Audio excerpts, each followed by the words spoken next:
Everybody.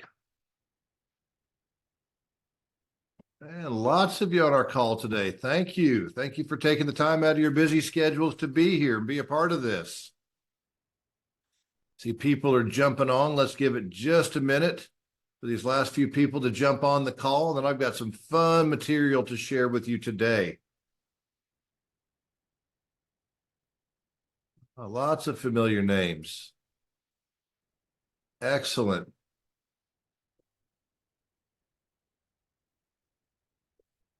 Andrea Heil, I'm looking at your pretty smile. You win smile of the day. I'm telling you.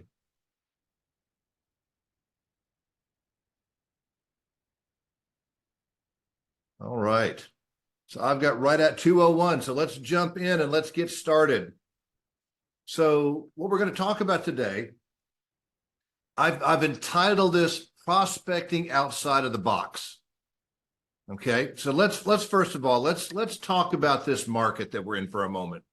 You know, I'm hearing lots of people describe this market in all sorts of different ways. Is it a more challenging market? Yeah, it's been a more challenging market than we've dealt with in the past. Is it a bad market? No, not a bad market. It's just a different market, guys. It's just a different market. You know, realtors, one of the biggest challenges that realtors have is change and adapting to change. This market has changed. The way that we communicate with people has changed.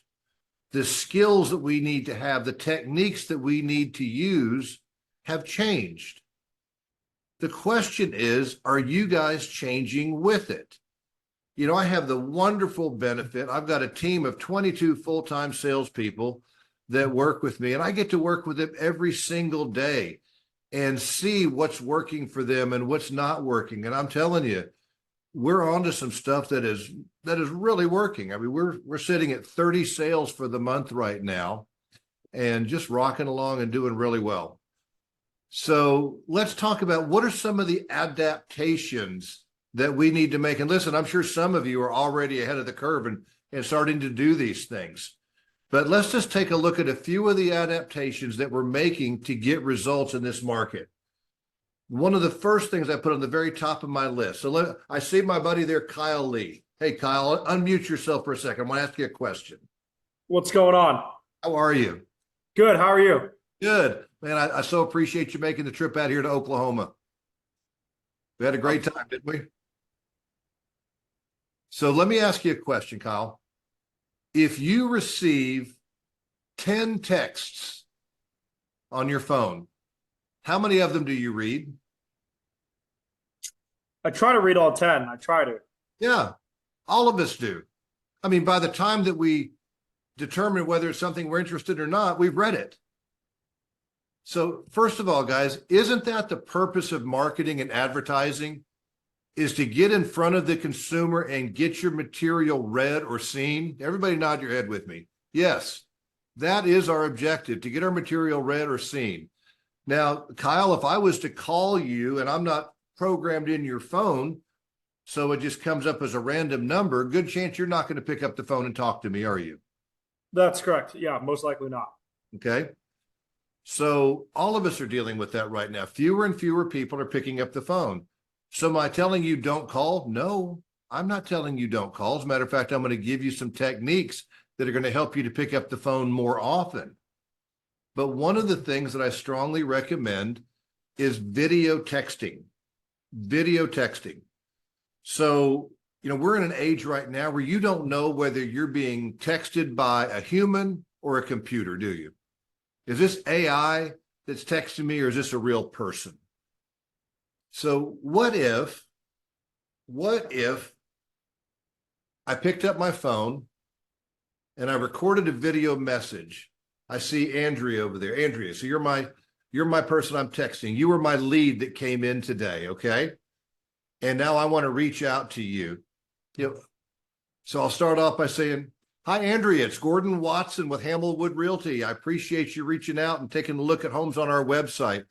I saw that you were interested in some homes here in Midwest City, And I just wondered if you'd have some time that we could talk about your criteria. I'd also be glad to explain some of the different loan programs that are available to you, as well as maybe tell you about some of the homes that we've just listed that haven't even hit the market yet.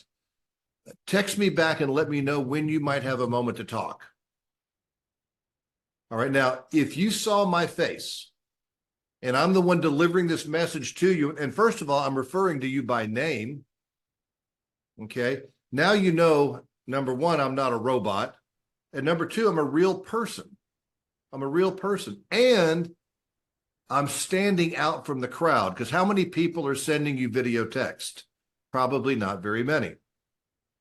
Now, understand this, guys, you could do everything perfectly. However, if Andrea really has no real motivation to buy or sell, she's still probably not going to want to respond to me, because listen, which of us want to have conversations with somebody that's trying to convince us to do something that we really don't want to do?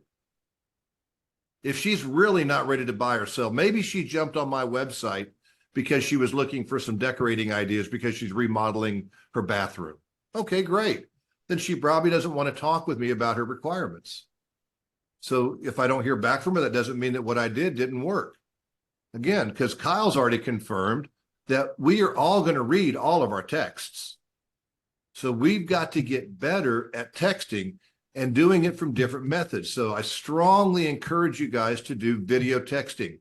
Put your face out there in front of them with a nice big smile and deliver your message. I guarantee you, you're going to get a lot higher return. That's the first idea. Now, another way that you can use texting is with the voice text. In other words, not typing out your message. That works too. But you can also record your voice, where they can just hit the play button and listen to your actual voice talking to them. Again, I think one of the keys to this technique, guys, is you're making yourself a real person. Okay, you're making yourself a real person to them. I think that's critical. Okay, so I want you guys to give this texting a try. I'm not saying do it in place of calling. I'm saying do it in addition to. The bottom line is we got to keep coming at it from different angles if we're going to get the results that we're looking for. All right, another idea I want to share with you that we have used successfully. So who has found that all of a sudden their phone number is starting to show up as spam? You might call a friend or relative and they're like, you know, hey, dude, I just wanted you to know your number came in as spam. Okay, well, when I see a number come in as spam, I'm probably not going to be as likely to pick up. So I've got a couple websites that I'm going to flash here on the screen that we have tried out and used successfully. Hang on one second, and let me share this with you guys.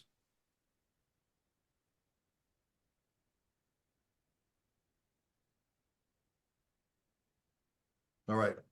Can everybody see that? Okay, Signal Mash.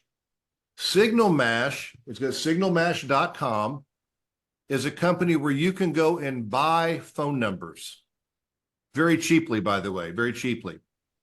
So what we do is when we're making outgoing calls, we'll continue to rotate through different phone numbers, because the way that you get flagged as spam is by overusing one particular number.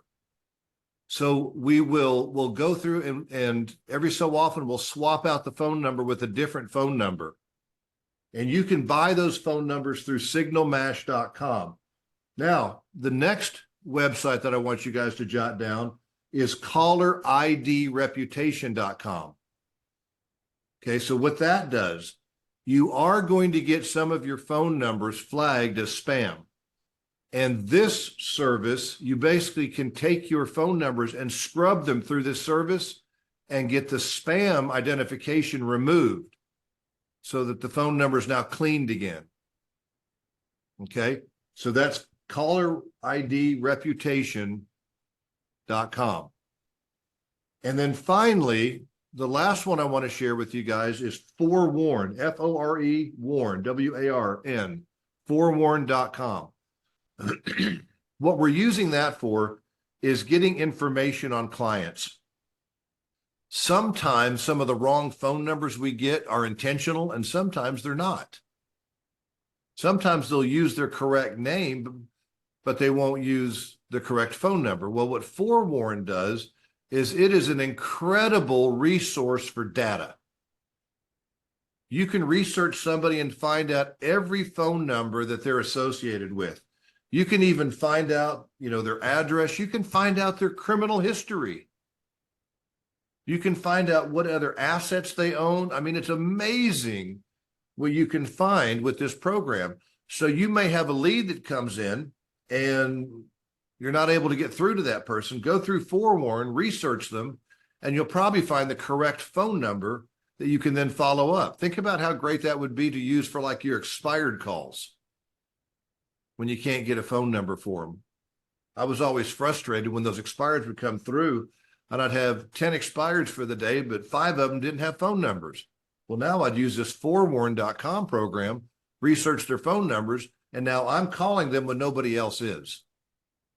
Okay, so I'm going to leave that up on the screen for just a minute longer. Signal Mash, that's the one you buy different phone numbers from.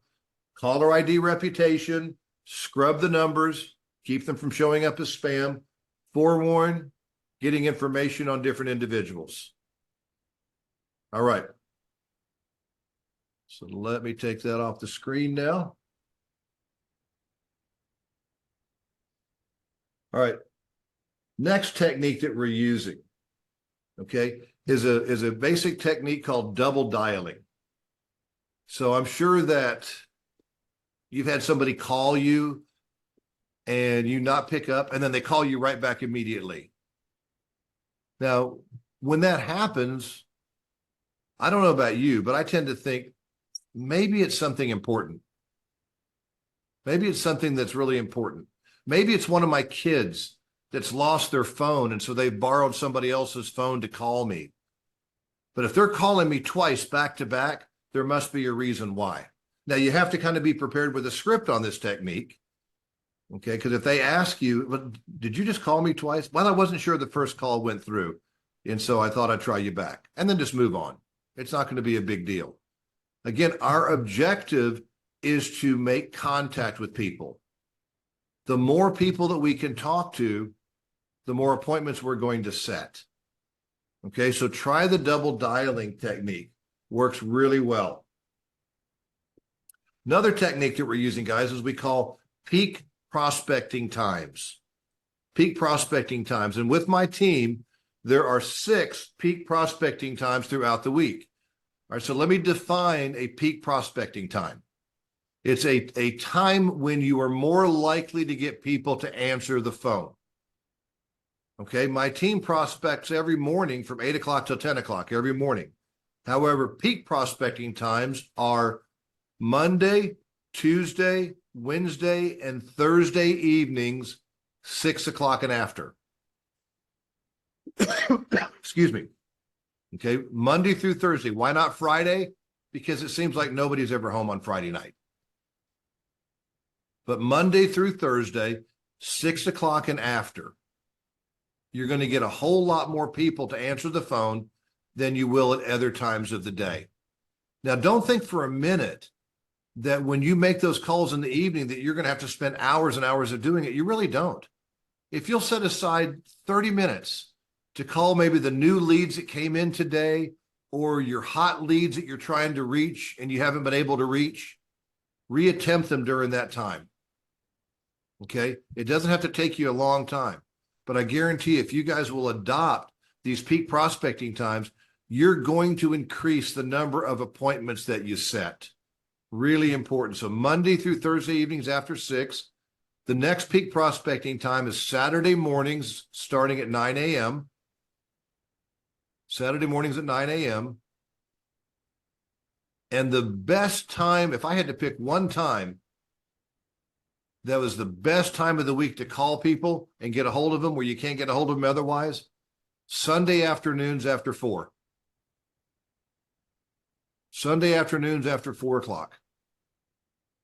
I mean, go check out the restaurants on Sunday evenings. There's nobody in there. Everybody's trying to get ready for work the next day. They're trying to get their kids ready for school. They're home. So Monday through Thursday after 6, Saturday mornings at 9 a.m., and Sundays, 4 o'clock in the afternoon. Excellent times to get a hold of people. Get yourself booked on a few extra appointments. How many great leads, how many great appointments do you have to rack up another sale? Not that many.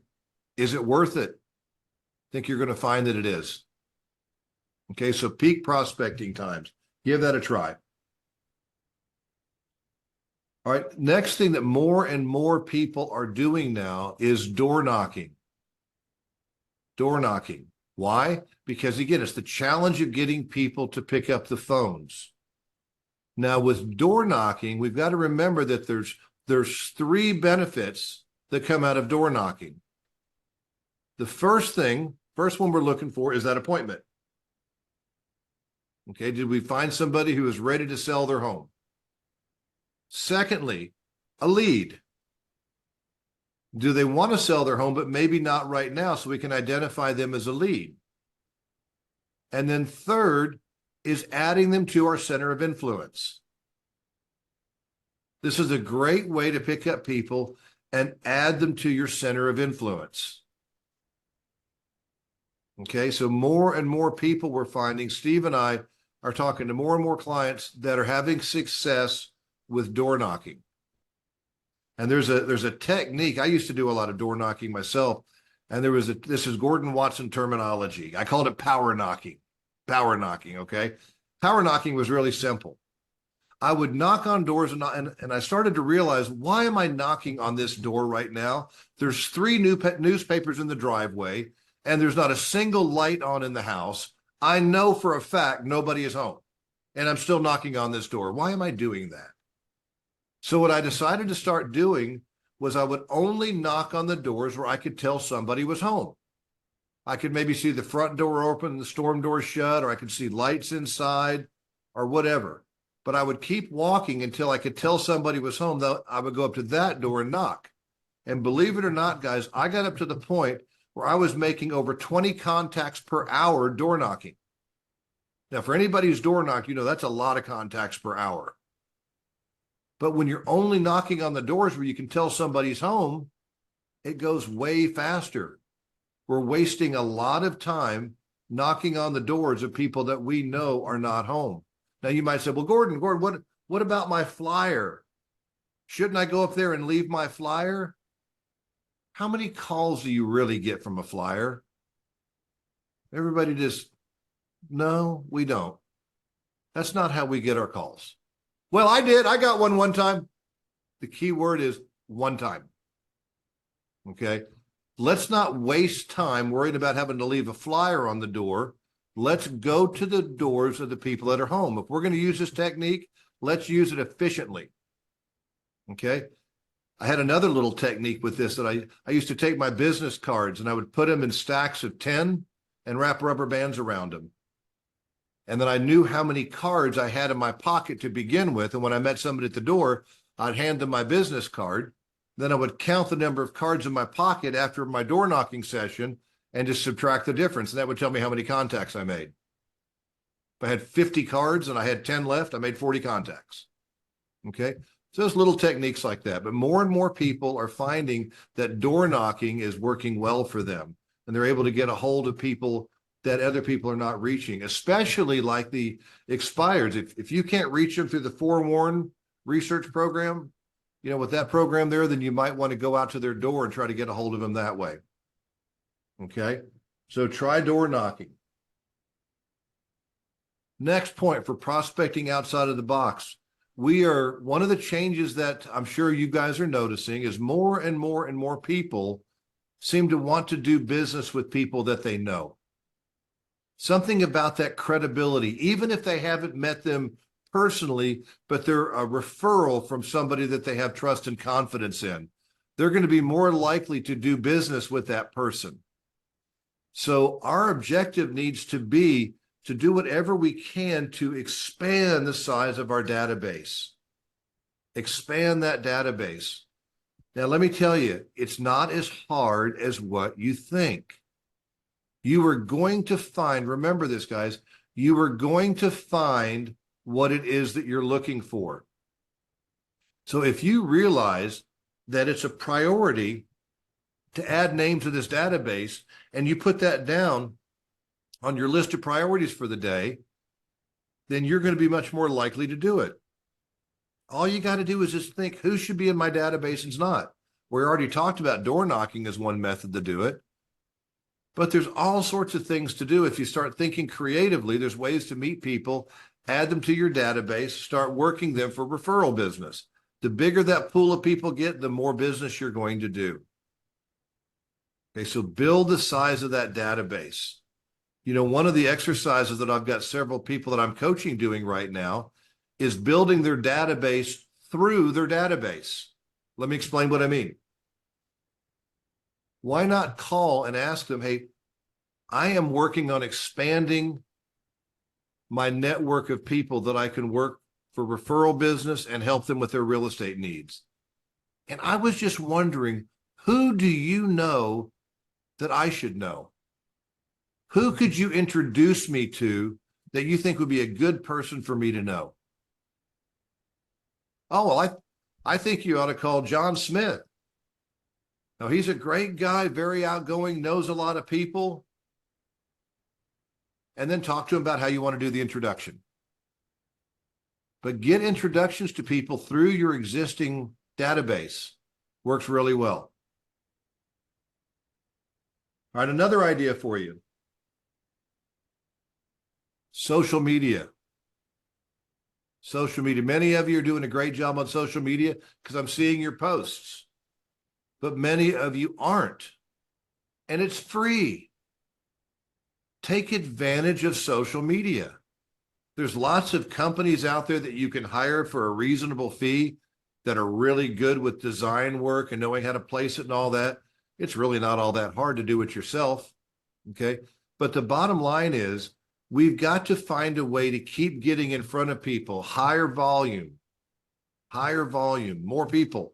The purpose of all of this marketing is to get people to start to associate us with real estate.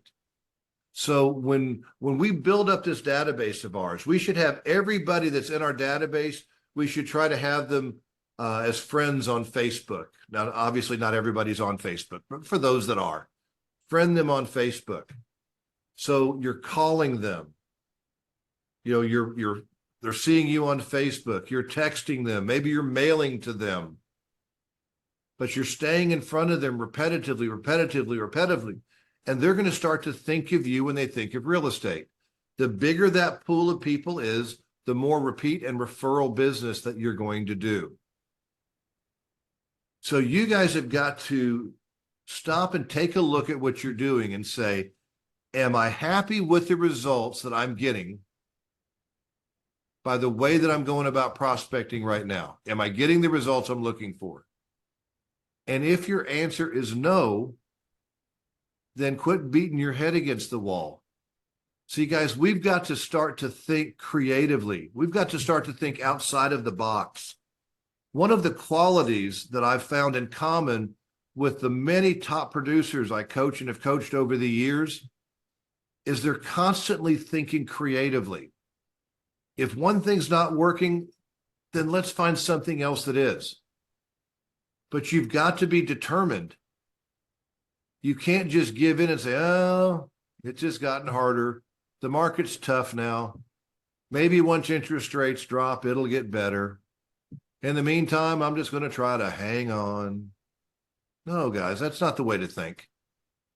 There are people out there killing it right now. That needs to be us.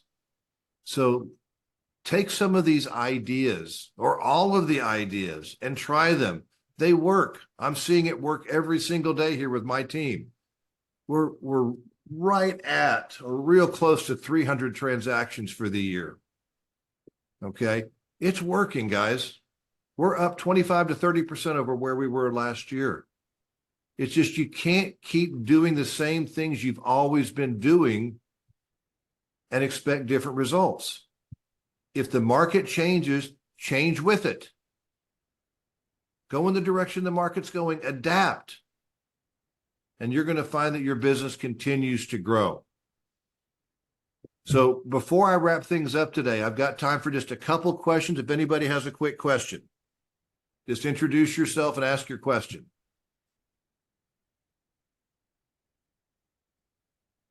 Mike Sampson here. Go ahead and say your name. So the question is, when you are texting potential clients, platform. Mike, you're cutting out real bad. I'm not hearing you well. I'm sorry. Try it again.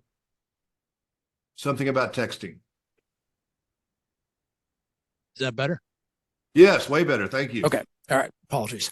So with regards to texting potential clients, Yes. especially via video, sometimes the carriers only allow for like a 5-second video. I'm wondering, does anybody know, is that an Apple thing? Is that an Android thing? Other platforms to use?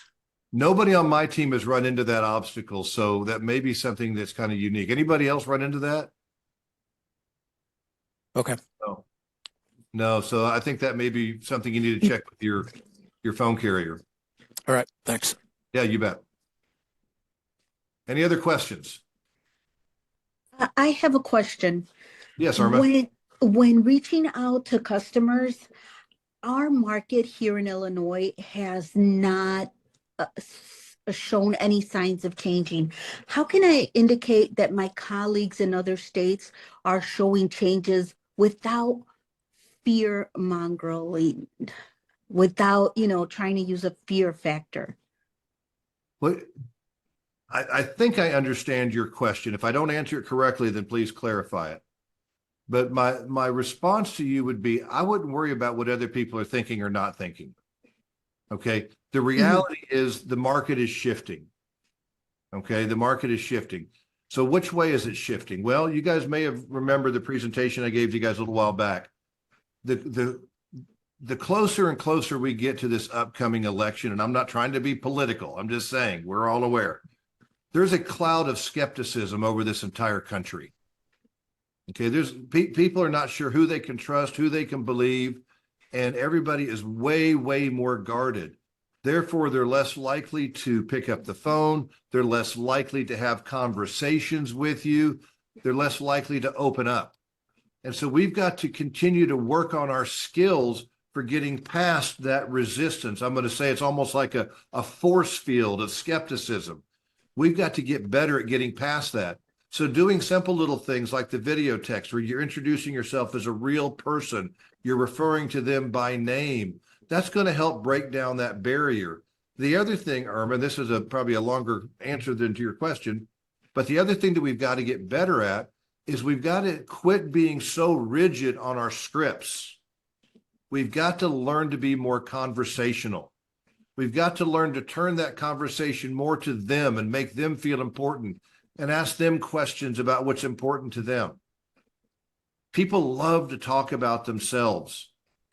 But see, we're in a market right now where people have gotten way more guarded, Irma. And because of this, they're just keeping you at arm's length.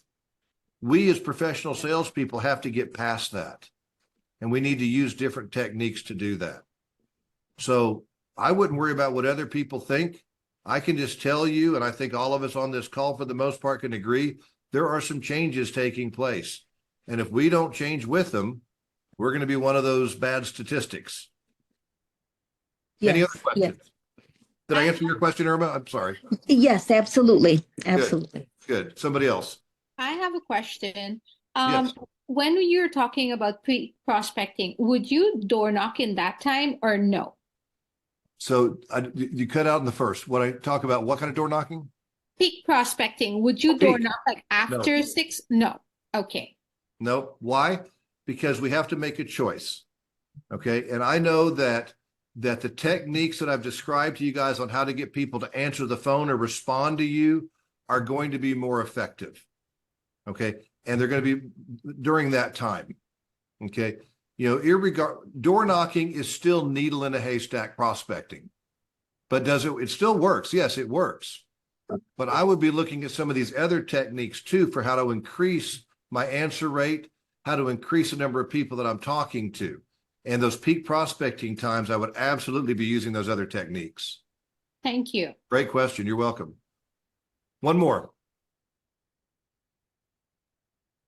Thought somebody else had a question.